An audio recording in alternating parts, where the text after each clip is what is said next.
রোজার ঈদের পর এবার কোরবানি ঈদেও দীর্ঘ ছুটি পাচ্ছেন দেশবাসী। পবিত্র ঈদুল আজহায় এবার ছুটি থাকবে 10 দিন। 5 জুন ছুটি শুরু হয়ে শেষ হবে 14 জুন। তবে ঈদের ছুটির আগে 17 ও 24 মে সাপ্তাহিক ছুটির দিন শনিবার সব সরকারি অফিস খোলা থাকবে। 6 এপ্রিল প্রধান উপদেষ্টার সভাপতিত্বে অনুষ্ঠিত উপদেষ্টা পরিষদের বৈঠকে নেওয়া হয়েছে এই সিদ্ধান্ত। 10 দিনের ছুটি থাকায় যেমন এবার সহজ হবে ঈদ যাতায়াত, তেমনি দেশের বিভিন্ন প্রান্তে কোরবানির পশু সরবরাহেও কমবে জটিলতা। দেশের পর্যটন শিল্পেও লাগতে পারে ইতিবাচক হাওয়া। আমাদের শ্রমিকরা হয়তো অনেকে ওই উত্তরবঙ্গ বা বিভিন্ন দূর দূরান্তে থাকে, তারা দেশের বাড়িতে বেড়াতে যায়, বেড়াতে গিয়ে হয়তো আরো কোথাও বেড়াতে পারে। 10 দিন, 8 দিন, 10 দিন, 7 দিন এরকম বড় ছুটি পেলে পরে তারা সেটা করে।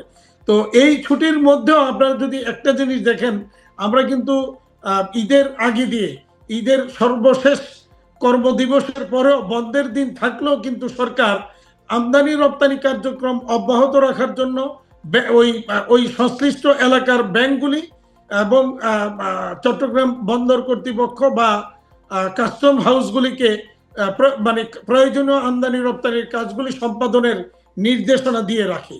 এবারও আশা করি সেই ধরনের নির্দেশনা থাকবে। আমদানি রপ্তানি কার্যক্রম ব্যাহত হবে না, বিশেষ করে ঈদের আগ পর্যন্ত যখন আমরা কাজটা করে থাকি। তবে দীর্ঘ এই ছুটি দেশের আর্থিক খাতে কি প্রভাব ফেলবে তা নিয়ে ব্যবসায়ীদের কপালে রয়েছে চিন্তার ভাঁজ। ভাবনায় পড়েছেন দেশের অর্থনীতিবিদরাও।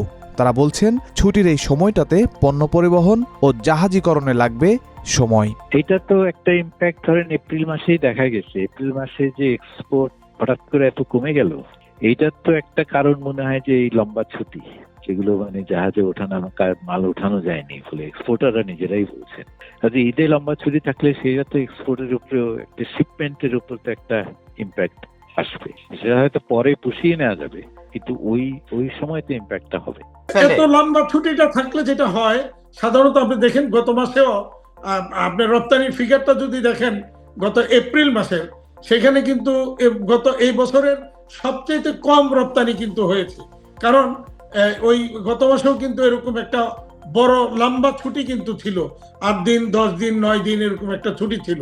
ফলে ওয়ার্কিং ডেজ হয়তো গত মাসে আমরা পেয়েছি 16 দিন কি 17 দিন পেয়েছি।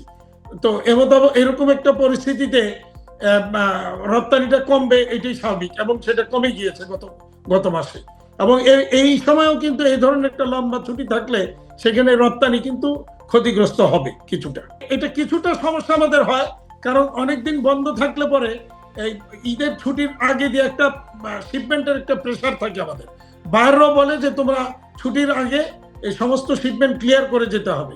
ফলে আমাদের একটা ওই সময় একটা প্রেসার থাকে, প্রেসারের ফলে আমাদের কিন্তু উৎপাদন খরচটা তখন বেড়ে যায়। কারণ আমরা তখন অনেক ক্ষেত্রে অতিরিক্ত ওভারটাইম করতে হয়, অতিরিক্ত নাইট করতে হয়, তারপরে নানাভাবে আমাদের কস্টিংটা তখন কিন্তু বেড়ে যায়। ইভেন আমাদের ওই সময় চট্টগ্রাম বন্দরে মালামাল পরিবহনের ক্ষেত্রে ট্রান্সপোর্ট কস্টটাও বেড়ে যায়।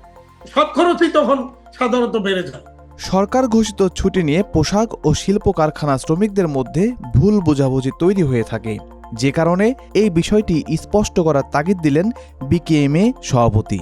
শ্রম আইনে সুস্পষ্টভাবে বছরে 11 দিনের একটা ছুটির বিধান করে দেওয়া হয়েছে, যেটা বছরের ডিসেম্বরের শেষেই পরের বছরটার জন্য অথবা জানুয়ারির শুরুতেই সেই 11 দিনের ছুটির তালিকাটা আমরা অ্যাপ্রুভ করে কলকারখানা অধিদপ্তরের থেকে আমরা জানিয়ে দিই শ্রমিকদেরকেও।